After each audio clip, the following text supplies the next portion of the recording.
જય શ્રી કૃષ્ણ બેટા, good afternoon. અવાજ આવે છે ને?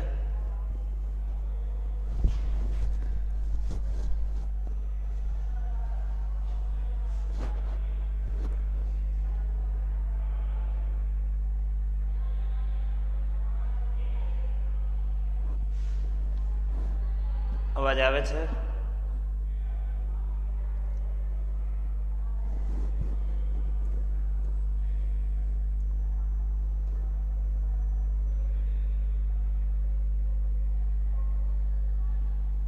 ઓકે.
તો ભાઈ, કેમિસ્ટ્રીની ટેસ્ટ શનિવારે છે, આવતા શનિવારે. અને સ્કૂલ ચાલુ હતી ને ત્યારે આપણે એક વાત કરી હતી કે આની પહેલાંના વીકમાં, ઇટ મીન્સ લાસ્ટ સેટરડે, તમે લોકોએ બહુ સારી રીતે પ્રિપરેશન કરીને ફિઝિક્સની ટેસ્ટ ભરી છે. તો ગયા વીકમાં આપણે શું કર્યું હતું? Only physics. અને આ વખતે આ વીકમાં આવતા શનિવારે કેમિસ્ટ્રીની ટેસ્ટ છે, એટલે આપણે આખું વીક કેમિસ્ટ્રી ભણશું. અને હવે મારે તમને એ પૂછવું હતું કે આપણે ચોથું ચેપ્ટર છે એમાં બધા ક્લાસમાં સમસ્થાનિકો પહોંચ્યા હતા, બરાબર છે ને? સમસ્થાનિકો, આઇસોટોપ્સ.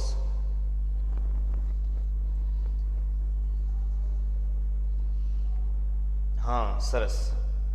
હવે જોઉં તમે ધ્યાનથી, સમસ્થાનિકો કહેવાય કે ને, પહેલાં આપણે થોડું બોર્ડ ઉપર જોઈ લઈએ, પછી બુકમાંથી જોઈએ. સમસ્થાનિકો એટલે શું?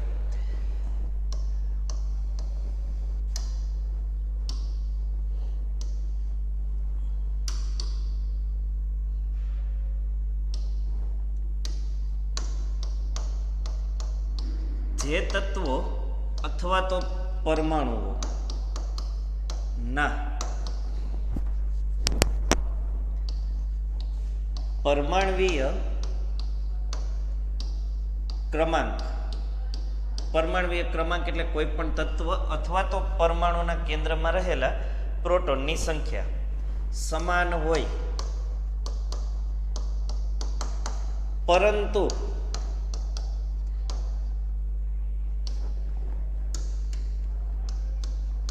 તેમના પરમાણ્વીય દળાંક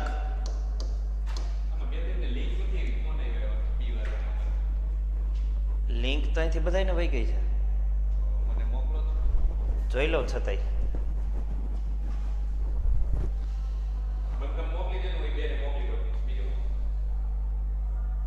બી ક્લાસ ને છે એમાં લિંક. હાલો તમને મોકલો.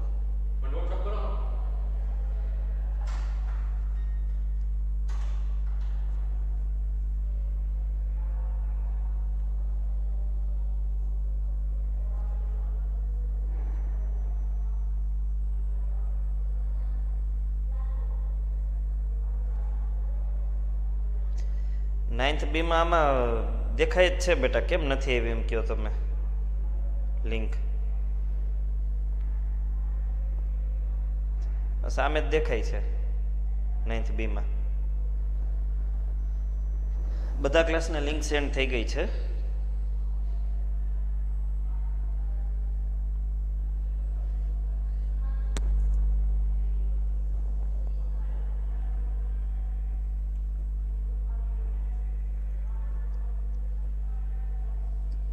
આ લેસન પ્લાનમાં આવે લિંક.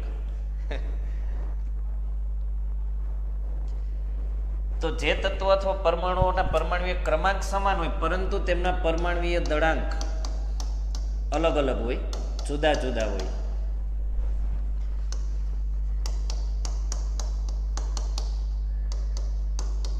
તેવા તત્વોને એકબીજાના સમસ્થાનિકો કહે છે. હવે જો સમસ્થાનિકો શું છે સમજતા પહેલા તમને એ ખબર હોવી જોઈએ કે પરમાણુય ક્રમાંક અને પરમાણુય દળાંક એટલે શું. તો ફરીથી એક વખત હું તમને કહી દઉં કે પરમાણુય ક્રમાંક એટલે કોઈ પણ પરમાણુના કેન્દ્રમાં રહેલા પ્રોટોનની સંખ્યા. હવે જો આપણે વાત કરતા હોય ફોસ્ફરસની, તો ફોસ્ફરસના કેન્દ્રમાં પ્રોટોન કેટલા? તો કે 15, એટલે એનો પરમાણુય ક્રમાંક થાય 15. પછી જો કોઈ તમને એમ કહે કે પરમાણુય ક્રમાંક 19, તો ઇટ મીન્સ જે તત્વનો પરમાણુય ક્રમાંક 19 છે એના કેન્દ્રમાં પ્રોટોન કેટલા હશે? 19. એને પરમાણુય ક્રમાંક કહેવાય. હવે પરમાણુય દળાંક શું છે?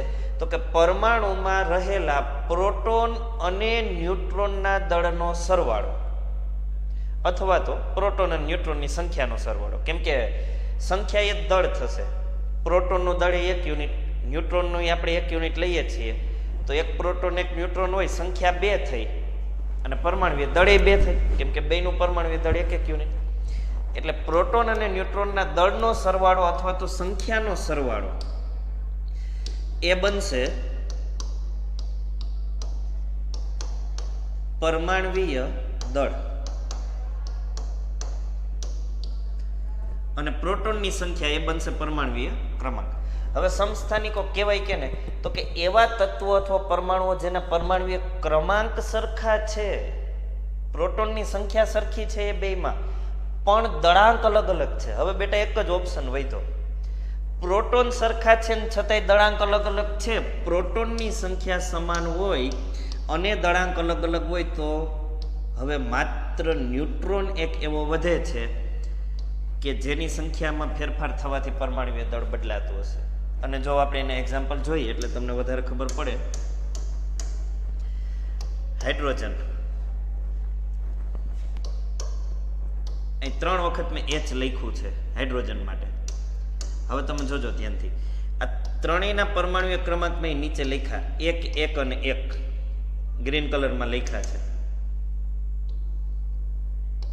પરમાણુય ક્રમાંક ત્રણેયને 1, 1, એટલે ત્રણેયની અંદર પ્રોટોન છે 1, 1. હવે જોજો તો તમે ધ્યાનથી, અહીંયા પરમાણુય દળાંક 1 ઉપર છે ને પરમાણુય દળાંક છે. આ છે પરમાણુય દળાંક 1 યુનિટ, અને નીચે છે એ શું છે? તો કે પરમાણુય ક્રમાંક. હવે અહીંયા પરમાણુય ક્રમાંક 1 છે અને પરમાણુય દળાંક 1 છે, તો કોઈ મને કહેશો કે આ તત્વની અંદર ન્યુટ્રોન કેટલા હશે? વિચારીને આન્સર આપજો.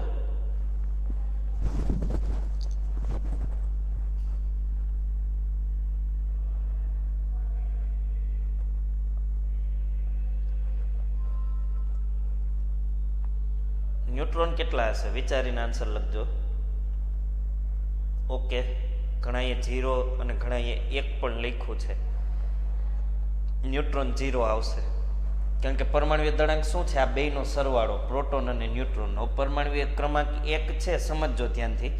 તો ઓલરેડી 1 પ્રોટોન છે એવું તો કહેવાય જ. હવે પ્રોટોન 1 છે અને પરમાણુય દળે 1 છે, તો આ 0 હોય ને, 1 + 0 = 1, એટલે ન્યુટ્રોન 0 થશે અહીંયા. હવે અહીંયા બીજું જે હાઇડ્રોજન મેં લખ્યું છે ને, ત્યાં હું ઉપર લખીશ 2. હવે કોઈ કહેશો આ હાઇડ્રોજન પાસે પ્રોટોન કેટલા અને ન્યુટ્રોન કેટલા? ન્યુટ્રોન કયો ને પહેલા, ન્યુટ્રોન કેટલા?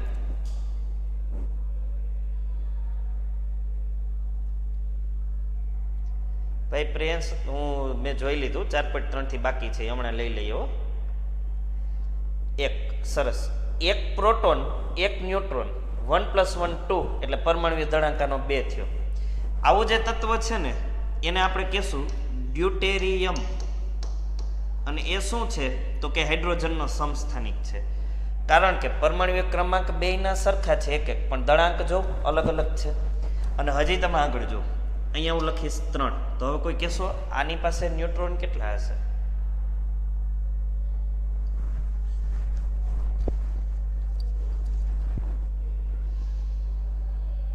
સરસ, પ્રોટોન 1 ન્યુટ્રોન 2, સાચા છો બધા.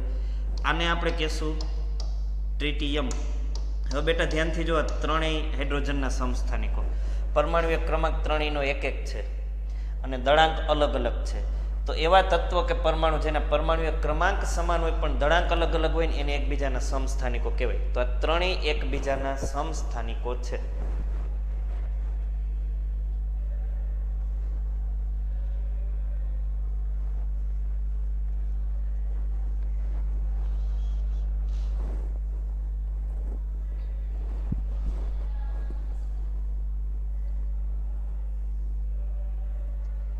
હવે પ્રિયાંશભાઈ શું બાકી હતું તમારે એ કહો તો, તમારા ક્લાસમાં પરમાણુય દળાંક એટલે શું ચાલી ગયું કે નહીં? કેમિસ્ટ્રીનો કોર્સ 3જું અને 4થું ચેપ્ટર, એમાં 4થું ચેપ્ટર જ્યાં સુધી ચાલે ત્યાં સુધીમાંથી પૂછવામાં આવશે.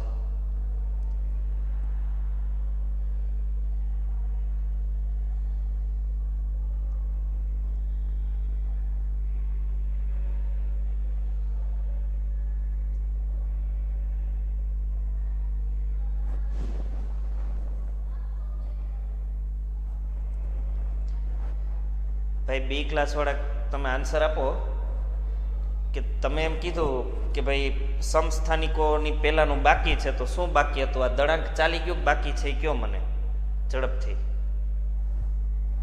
બી ક્લાસ વાળા.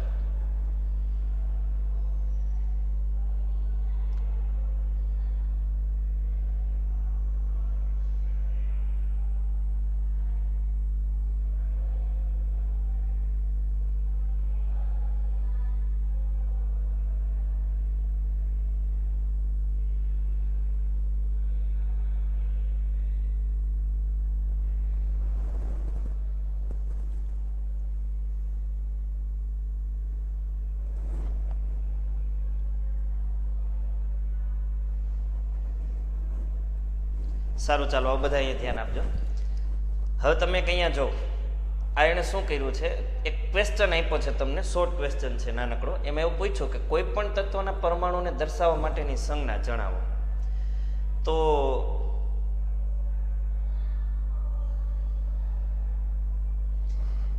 એમાં એવું કીધું છે કે કોઈ પણ તત્વના પરમાણુને દર્શાવવા માટે તેના પરમાણુ ક્રમાંક, દળાંક અને તત્વની સંજ્ઞા નીચે મુજબ દર્શાવાય. સંજ્ઞાને ન્યુક્લિડ્સ પણ કહેવાય.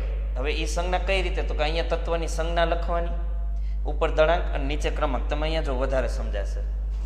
અહીંયા નીચે ક્રમાંક અને ઉપર દળાંક. આ ગ્રીન અક્ષરમાં દેખાઈને ક્રમાંક છે અને ઓરેન્જ અક્ષરમાં દેખાઈને દળાંક છે.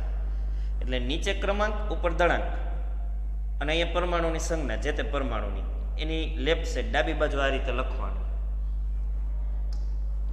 જો તમે અહીંયા જેમ કે આ નાઇટ્રોજન માટે એને લખ્યું છે,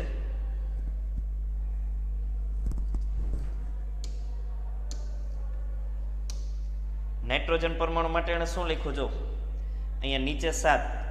કોઈ કહેશે મને આ 7 શું હશે? નાઇટ્રોજનનું ક્રમાંક કે દળાંક?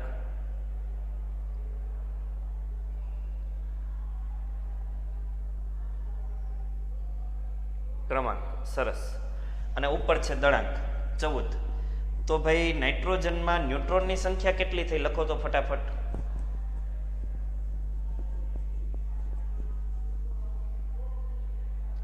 નાઇટ્રોજનમાં ન્યુટ્રોનની સંખ્યા કેટલી થઈ? સરસ, વેરી ગુડ. ચાલો બધાને ખબર પડી ગઈ, 7. વેરી ગુડ બેટા, ફટાફટ આન્સર આવવો જોઈએ, વાર ના લાગવી જોઈએ. હવે અહીંયા ઓક્સિજન માટે નીચે પરમાણુય ક્રમાંક 8 અને ઉપર પરમાણુય દળાંક 16. એટલે તમને બધાને હવે ખબર છે કે ઓક્સિજનની અંદર પ્રોટોન 8 અને ન્યુટ્રોન પણ 8 છે. પછી ફ્લોરિન જોઉં તમે, પરમાણુય ક્રમાંક 9 અને પરમાણુય દળાંક 19. લખો ફટાફટ, એમની અંદર ન્યુટ્રોન કેટલા હશે? ફ્લોરિન પાસે ન્યુટ્રોન કેટલા હશે? ઝડપથી લખો. સરસ, વેરી ગુડ. 10 + 9 19 થઈ ગયા. ઘણા એમાં 9 લખતા હતા, 8 લખતા હતા. ભાઈ એ કઈ રીતે તમે લખો છો?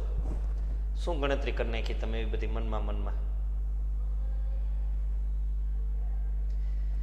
આ તમને પરમાણુય દળાંક વિશે કીધું છે. જો પરમાણુના કેન્દ્રમાં રહેલ પ્રોટોન અને ન્યુટ્રોનની કુલ સંખ્યાના સરવાળાને એનું દળાંક કહેવાય. દળાંકને કેપિટલ A વડે દર્શાવાય. આ એક થોડું તમે યાદ રાખજો. પરમાણુય દળાંકને શેના વડે દર્શાવાય? A વડે.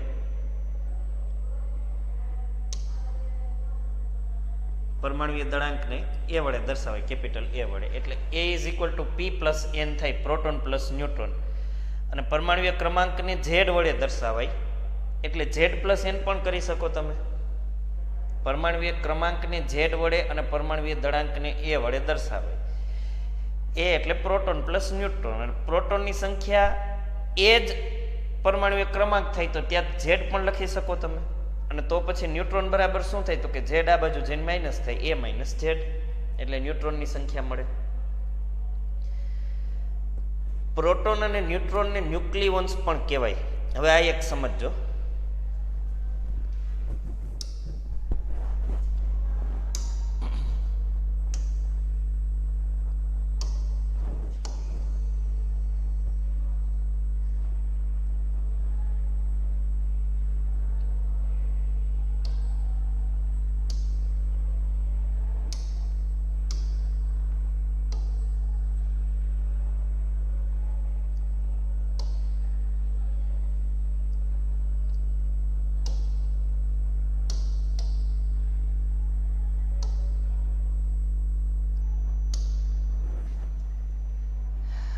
પરમાણુ છે તમારી સામે. આ પરમાણુની કક્ષા અને આ છે કેન્દ્ર. હવે કેન્દ્રમાં શું હોય એ તમને બધાને ખબર છે સારી રીતે. પ્રોટોન હોય, ધન વીજભારિત અને વીજભાર રહિત ન્યુટ્રોન હોય. કક્ષામાં શું હોય? તો કે ઋણ વીજભારિત ઇલેક્ટ્રોન હોય. આ કેન્દ્ર જે છે પરમાણુનું કેન્દ્ર, એને ન્યુક્લિયસ પણ કહેવાય. ઇંગ્લિશ વર્ડ છે એના માટે ન્યુક્લિયસ. અને ન્યુક્લિયસની અંદર જે બે તમને દેખાય છે વીજભાર, ન્યુક્લિયસની અંદર જે બે કણો તમને દેખાય છે એને આપણે શું કહેશું? ન્યુક્લિયોન્સ. ન્યુક્લિયસની અંદર રહેલા બે કણ એને આપણે કહેશું ન્યુક્લિયોન્સ. ન્યુક્લિયોન્સ એટલે પ્રોટોન અને ન્યુટ્રોન. પછી પરમાણુ આખો જે કણોનો બનેલો છે ને એને કહેવાય અપરમાણવીય કણો. પરમાણુની અંદર રહેલા કણોને શું કહેવાય?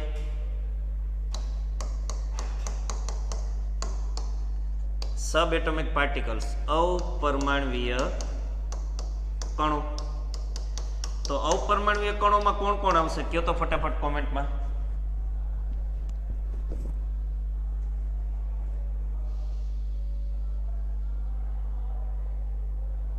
વીજભારનો મિનિંગ હમણાં કહો બેટા. અપરમાણવીય કણોમાં કોણ કોણ આવે? કયો ફટાફટ.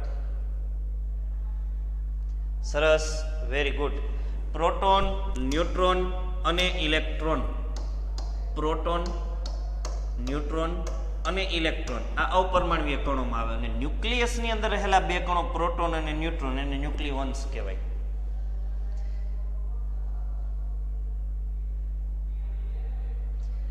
હવે એક ક્વેશ્ચન આવ્યો છે, વીજભાર એટલે શું?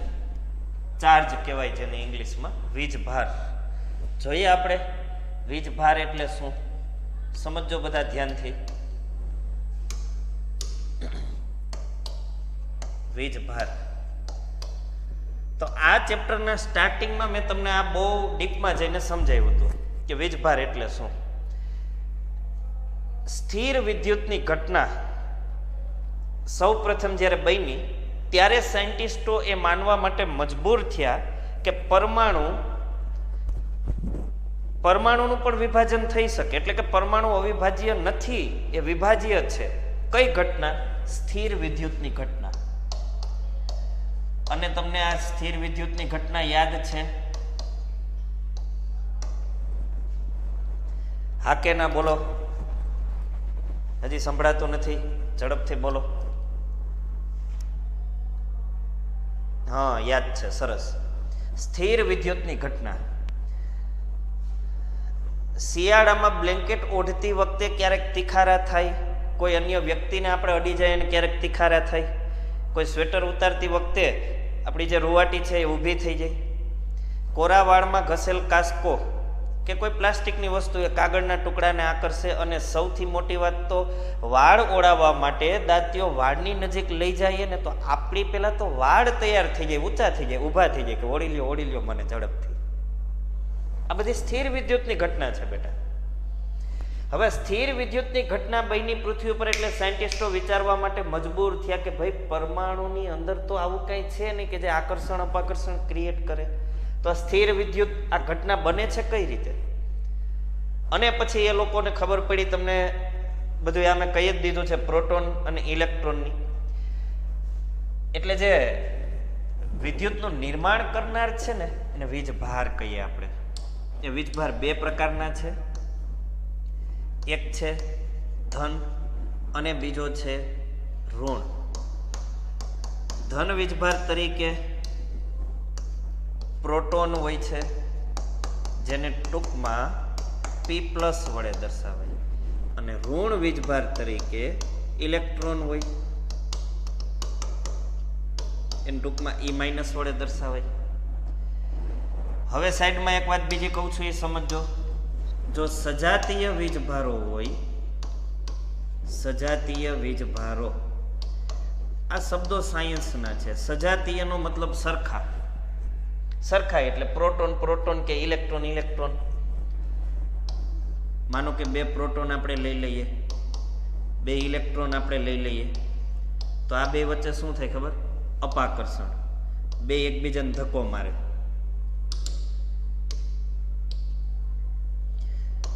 અને જો વિજાતીય વીજભારો હોય, વિજાતીય એટલે અલગ અલગ,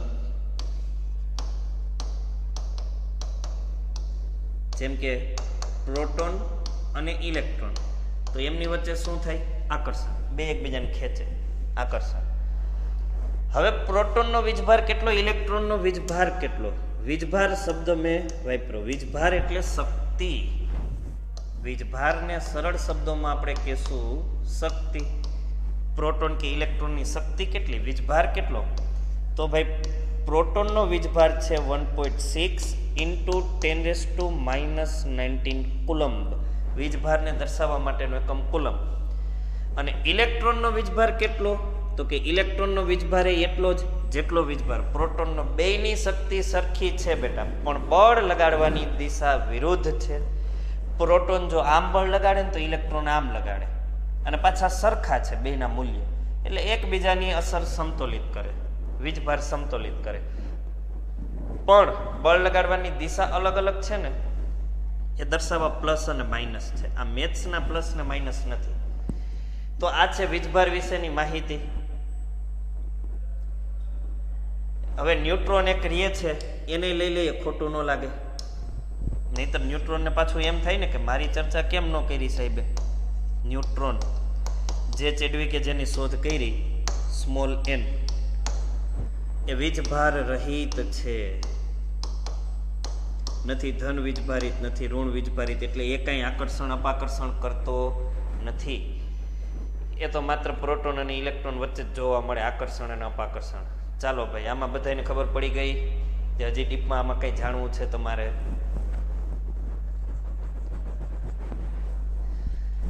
તો આપણે વાત કરી પરમાણુની. પરમાણુના કેન્દ્રમાં જે છે ન્યુક્લિયસની અંદર, એને ન્યુક્લિઓન્સ કહેવાય. અને આખા પરમાણુમાં જે કણો છે એને અપરમાણુય કણો કહેવાય, પ્રોટોન, ન્યુટ્રોન, અને ઇલેક્ટ્રોન.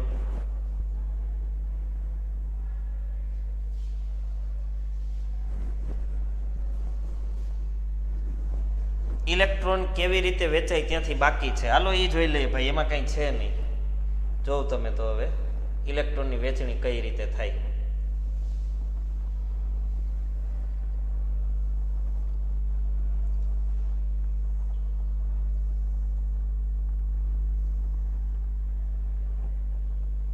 તમે પૂછ્યું તું ક્યાં વહી ગયા હતા ભાઈ? લાડાણી પ્રેયંશ 3 વખત પૂછ્યું મેં કે ભાઈ બોલો બી વાળા આપણે ક્યાં પહોંચ્યા હતા?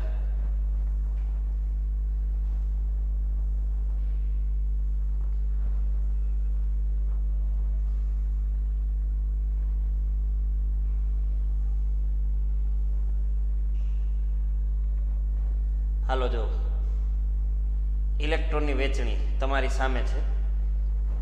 બહુ સરસ મજાના આંખને જોવા ગમે એવા કલરમાં.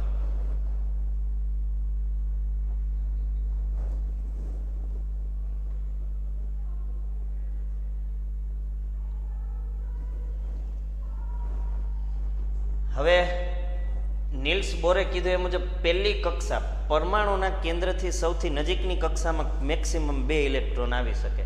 હવે હાઇડ્રોજન પાસે તો હોય જ એક, એટલે પહેલી કક્ષામાં એક જ. હિલિયમ પાસે જો 2 ઇલેક્ટ્રોન પહેલી કક્ષામાં. હવે ત્રીજો ઇલેક્ટ્રોન આવે તો હિલિયમની આ કક્ષામાં મૂકી શકાય ને? લખો તો હા કે ના.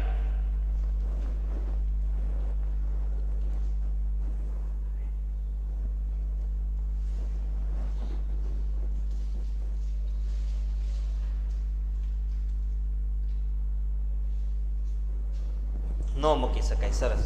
કારણ કે પહેલી કક્ષામાં 2 જ સમય. પહેલી કક્ષા જેને n બરાબર પ્રથમ કક્ષા છે ને, કેન્દ્રની સૌથી નજીકની, એને આપણે કે કક્ષા પણ કહી શકીએ. બીજી કક્ષા L, ત્રીજી કક્ષા M અને ચોથી કક્ષા N. પહેલી કક્ષા જે છે એમાં આપણે 2 ઇલેક્ટ્રોન ભરી શકીએ, એટલે હાઇડ્રોજન ને હિલિયમ સુધીની વાત. બીજી કક્ષામાં આપણે 8 ભરી શકીએ. જો તમે બીજી કક્ષા આ lithium, beryllium, boron, carbon, nitrogen, આ બધામાં જો 2 કક્ષા છે. અને છેલ્લે અહીંયા નિયોનમાં શું થાય તો કે બીજી કક્ષામાં 8 ઇલેક્ટ્રોન હોવા જોઈએ, અને 8 આવી ગયા. 1 2 3 4 5 6 7 અને 8. એટલે બીજી કક્ષામાં 8 હોવા જોઈએ, અને 8 થઈ ગયા. નિયોનની બીજી કક્ષા પૂર્ણ થઈ ગઈ. હવે સોડિયમ માટે શું થાય તો કે ત્યાં ત્રીજી કક્ષા આવે, 1 ઇલેક્ટ્રોન સોડિયમનો ત્રીજી કક્ષામાં. પછી આ બધા આર્ગોન સુધીના છે એમાં તમે જો 3 કક્ષા. ત્યાંય પાછા 8 આવી ગયા. એટલે હવે પોટેશિયમમાં શું થાય? ચોથી કક્ષા આવી જાય. આ રીતે ઇલેક્ટ્રોનની ગોઠવણી થાય. પછી પ્રથમ તત્વોની ઇલેક્ટ્રોનની રચના દર્શાવતો સ્થિર નમૂનો. હવે જો અહીંયા હાઇડ્રોજન સંજ્ઞા H, પરમાણુ ક્રમાંક 1. પ્રોટોનની સંખ્યા હાઇડ્રોજનમાં તો કે 1, ઇલેક્ટ્રોનની સંખ્યા 1, ન્યુટ્રોન ના હોય, આપણે જોયું હતું.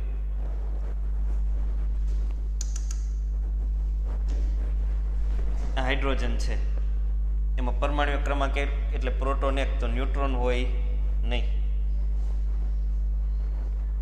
અને કઈ કક્ષામાં ઇલેક્ટ્રોન હોય હાઇડ્રોજનનો 1 ઇલેક્ટ્રોન તો કે કક્ષામાં જ. સંયોજકતા બને 1 પ્લસ કે માઇનસ, ફટાફટ લખો તો.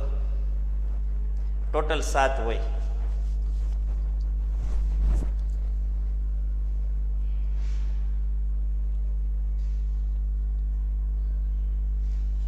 હાઇડ્રોજનની સંયોજકતા પ્લસ કે માઇનસ? પ્લસ.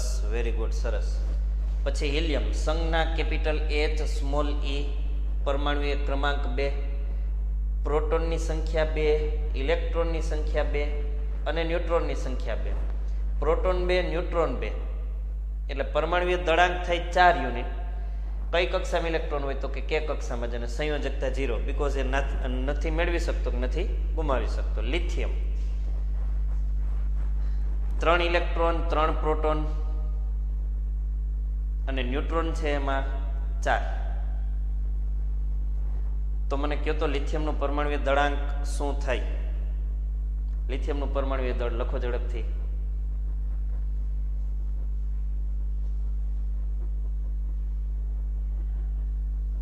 એકમ પણ લખજો, ખાલી આંકડો નહીં.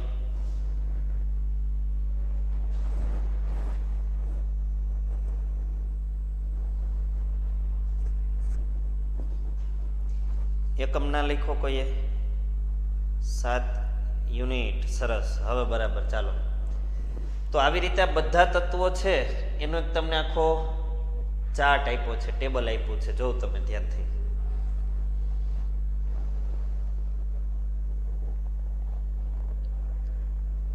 અને હવે 24મો ક્વેશ્ચન જો, કાર્બન અને સોડિયમ પરમાણુઓમાં ઇલેક્ટ્રોનની વહેંચણી. તો કાર્બનનો પરમાણુ ક્રમાંક 6 છે, એટલે પહેલી કક્ષા 2 ને બીજીમાં 4. આ તો તમને બહુ પહેલેથી હું કહેતો આવું છું, બધાના મગજમાં હશે જ. સોડિયમનો પરમાણુ ક્રમાંક 11, પહેલી કક્ષામાં 2, બીજીમાં 8 અને ત્રીજીમાં 1. એવી રીતે ઇલેક્ટ્રોન ભરાય. હવે 25મો, કોઈ પરમાણુના કે અને એલ કોષ એટલે કક્ષા, શક્તિ સ્તર ઇલેક્ટ્રોનથી ભરાયેલ છે, તો તે પરમાણુમાં ઇલેક્ટ્રોનની સંખ્યા કેટલી હશે? કે ને એલ બે આખા ભરાયેલા હોય તો કેમાં 2 અને એલમાં 2, એલમાં 8, 2 + 8 ટોટલ કેટલા થયા? 10 ઇલેક્ટ્રોન, એટલે પરમાણુ ક્રમાંક એનો 10 હોય. ત્યાર પછી સંયોજકતા એટલે શું? ખબર જ છે બધાને, છતાંય આપણે જોઈએ આમાં. સંયોજકતા વિશે નોંધ લખો, એવો ક્વેશ્ચન છે. તો તમને કીધું પરમાણુની સૌથી બહારની કક્ષામાં રહેલા ઇલેક્ટ્રોનની સંખ્યાને શું કહેવાય? સંયોજકતા ઇલેક્ટ્રોન. માનો કે કોઈ એક તત્વની બહારની કક્ષામાં 6 ઇલેક્ટ્રોન છે, બીજી કક્ષા છે, પહેલી કક્ષામાં 2 ને બીજીમાં 6. તો કોઈ મને કહેશો એ તત્વનું નામ શું હશે?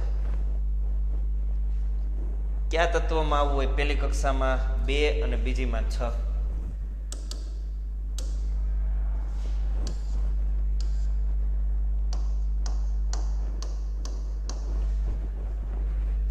ઓક્સિજન. સરસ, વેરી ગુડ. તમને બધાને ખ્યાલ જ છે. હવે જો આગળ શું કીધું? દરેક તત્વનો પરમાણુ અન્ય તત્વના પરમાણુ સાથે સંયોજવા માટેની નિશ્ચિત ક્ષમતા ધરાવે. હવે પરમાણુની સંયોજવાની ક્ષમતા કોણ નક્કી કરે? કયો તો મને. કોઈ પરમાણુ અન્ય કોઈ સાથે સંયોજાય તો એ સંયોજવા માટેની ક્ષમતા કોણ નક્કી કરે? ઝડપથી લખો.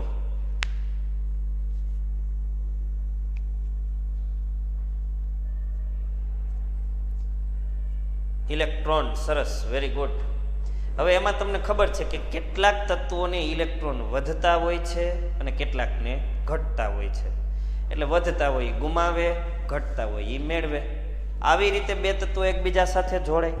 હવે મેં જે ચર્ચા કરી, વધવાની, ઘટવાની, જોડાવાની, એનાથી જે સંયોજન બને એ સંયોજનો કેવા કહેવાય? એને શું કહેવાય? કોઈ કહેશો મને? એને કેવા સંયોજનો કહેવાય? જ્યારે ઇલેક્ટ્રોનની આપલેથી સંયોજન બને ત્યારે જે સંયોજન બને એને કેવું સંયોજન કહેવાય?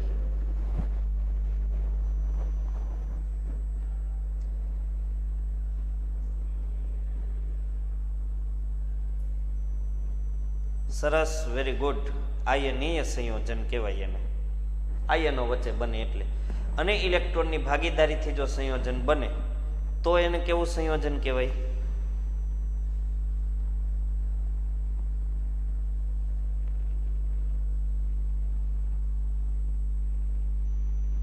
સહસંયોજક. સરસ, વેરી ગુડ. તો એને કાર્બનિક કમ્પાઉન્ડ કહેવાય ઇંગ્લિશમાં, સહસંયોજક. હવે જો અહીંયા શું કીધું? કોઈ પણ પરમાણુની બાહ્યતમ કક્ષામાં વધુમાં વધુ 8 ઇલેક્ટ્રોન સમાવી શકાય. જે તત્વોની બાહ્યતમ કક્ષા ઇલેક્ટ્રોનથી સંપૂર્ણ ભરાયેલી હોય ને એવા તત્વોના પરમાણુઓ ખૂબ જ ઓછી રાસાયણિક સક્રિયતા ધરાવે. બહુ ઊંચું ટેમ્પરેચર હોય ને ત્યારે એ બીજા સાથે જોડાઈ શકે, બાકી તો નહીં જ. એટલે એને નિષ્ક્રિય તત્વો પણ કહેવાય. આવા તત્વોના પરમાણુઓની અન્ય તત્વોના પરમાણુઓ સાથે સંયોજવાની ક્ષમતા અથવા સંયોજકતા શૂન્ય હોય છે. જે તત્વોની સંયોજકતા શૂન્ય હોય તેવા તત્વોને નિષ્ક્રિય તત્વો કહેવાય સાહેબ. પછી નિષ્ક્રિય તત્વો પૈકી માત્ર હિલિયમની બાહ્યતમ કક્ષામાં 2 ઇલેક્ટ્રોન છે, જ્યારે બાકીના તત્વોની બાહ્યતમ કક્ષામાં 8 ઇલેક્ટ્રોન હોય. દરેક તત્વનો પરમાણુ બાહ્યતમ કક્ષામાં અષ્ટક રચના પ્રાપ્ત કરવાનો પ્રયત્ન કરે, એટલે 8 ઇલેક્ટ્રોન બાહ્યતમ કક્ષામાં રાખવાનો પ્રયત્ન કરે. 8 ઇલેક્ટ્રોન રાખવા માટે જો સહેલું પડે તો ઇલેક્ટ્રોન મેળવે, અને સહેલું પડે એમ ના હોય તો એ ઇલેક્ટ્રોન ગુમાવી દે. આ માટે તે પરમાણુ અન્ય તત્વના પરમાણુ સાથે ઇલેક્ટ્રોનની ભાગીદારી અથવા આપલે કરે. ભાગીદારી કરે તો સહસંયોજક બંધ બને, આપલે કરે તો આયનીય બંધ બને, એટલે આયનીય સંયોજન, આ સહસંયોજક. 2 કે તેથી વધુ તત્વોના પરમાણુની બાહ્યતમ કક્ષામાં ભાગીદારી કરતા અથવા વિનિમય એટલે આપલે, લેવડ દેવડ કરતા ઇલેક્ટ્રોનની સંખ્યાને જેની સંયોજકતા કહેવાય. તો ભાઈ સંયોજન 2 પ્રકારના બને. તત્વો એકબીજા સાથે જોડાય અને જે સંયોજન બનાવે એ સંયોજનના 2 પ્રકાર પડે. અત્યારે તમે ભણ્યા એટલામાંથી આપણે 2 પ્રકાર પાડી શકીએ. એક તો સહસંયોજક સંયોજન અને બીજું આયનીય સંયોજન. આયનીય સંયોજન જે બને છે એ ઇલેક્ટ્રોનની ભાગીદારીથી બને છે, નહીં ઇલેક્ટ્રોનની આપલેથી બને છે. અને સહસંયોજક સંયોજન, સહસંયોજક બંધ એ બને છે ઇલેક્ટ્રોનની ભાગીદારીથી. કાર્બન જેવા સંયોજનો ભાગીદારી કરે છે. હવે છોકરાઓ મારે તમને એ પૂછવું હતું, તમે બહુ ઝડપથી આન્સર લખજો. આપણે જોઈએ સ્ટાર્ટિંગમાં શરૂઆતના આન્સર કોણ લખે છે કે ઇલેક્ટ્રોનની આપલે થાય છે એ વાત સાચી, પણ કોણ ઇલેક્ટ્રોન આપે છે? હંમેશા ઇલેક્ટ્રોન ગુમાવે કોણ? કયો મને. ઇલેક્ટ્રોન આપવાની વૃત્તિ કોણ ધરાવે? ધાતુ. સરસ, વેરી ગુડ. તો આપણે એ પણ લખી નાખીએ. ધાતુઓ શું કરે તો કે ઇલેક્ટ્રોન ગુમાવે બાહ્યતમ કક્ષામાંથી 1, 2 કે 3. અને અધાતુઓ હવે તમને ખબર જ હોય શું કરે તો કે ઇલેક્ટ્રોન મેળવે. આવી રીતે ધાતુ અને અધાતુ વચ્ચે જે બંધ બને ને બેટા, એ બંધનું નામ છે આયનીય બંધ, અને જે સંયોજન બને ને એ સંયોજનનું નામ છે આયનીય સંયોજન. પછી મેં હમણાં કીધું એમ આપણે કાર્બનિક સંયોજનો જોઈ લીધા, બધા ક્લાસમાં મેં કીધું હતું અને બહુ ડીપમાં જઈને સમજાવ્યું હતું કાર્બનિક સંયોજનોમાં ઇલેક્ટ્રોનની ભાગીદારી કઈ રીતે થાય. એક કાર્બન હોય તેની બાહ્યતમ કક્ષામાં 4 ઇલેક્ટ્રોન હોય. હવે જ્યારે એની નજીક હાઇડ્રોજન આવે પોતાના 1-1 ઇલેક્ટ્રોન લઈને, તો કેટલા હાઇડ્રોજન જોડાઈ શકે એમ છે તો કે 4. એટલે એ અહીંયા 1-1 ઇલેક્ટ્રોનની ભાગીદારીથી 4 બંધ બને. અને આવી રીતે જે સંયોજન બને છે એ છે CH4. લખો ફટાફટ, આનું નામ શું છે? CH4.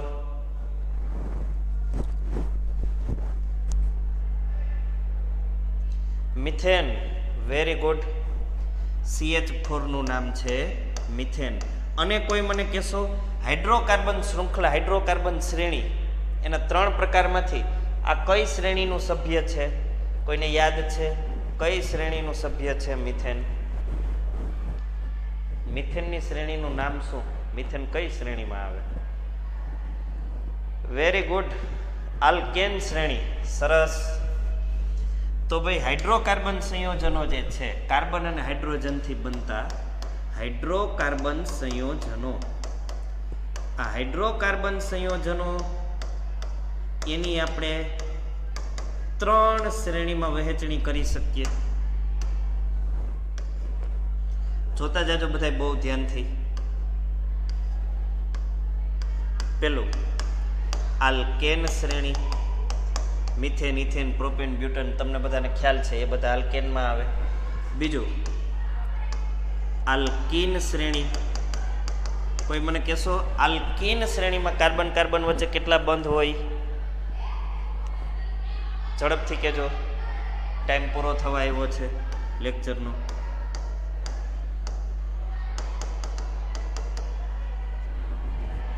વેરી ગુડ બે સરસ, ખૂબ સરસ. અને આલ્કાઇન શ્રેણી છે એમાં કાર્બન કાર્બન વચ્ચે 3 બંધ હોય.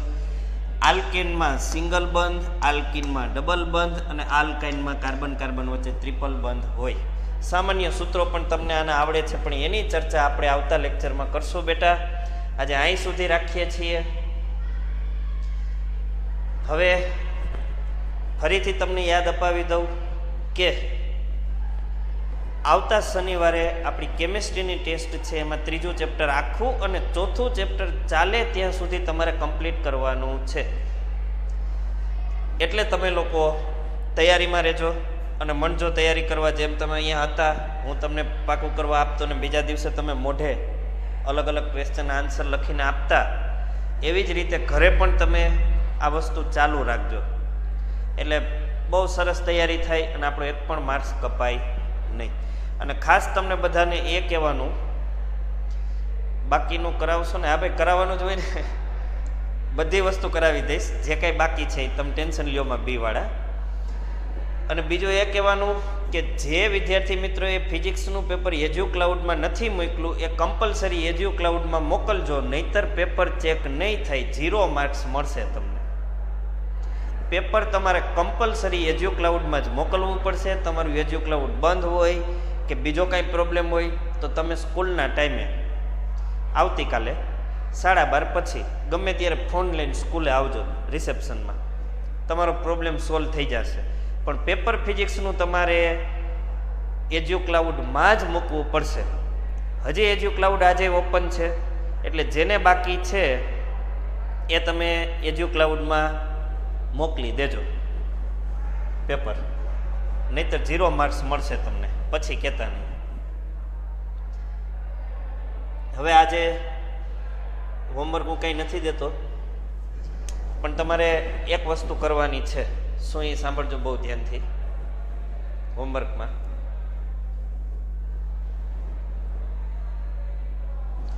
આ જે ટેબલ છે, જો બધા ધ્યાનથી,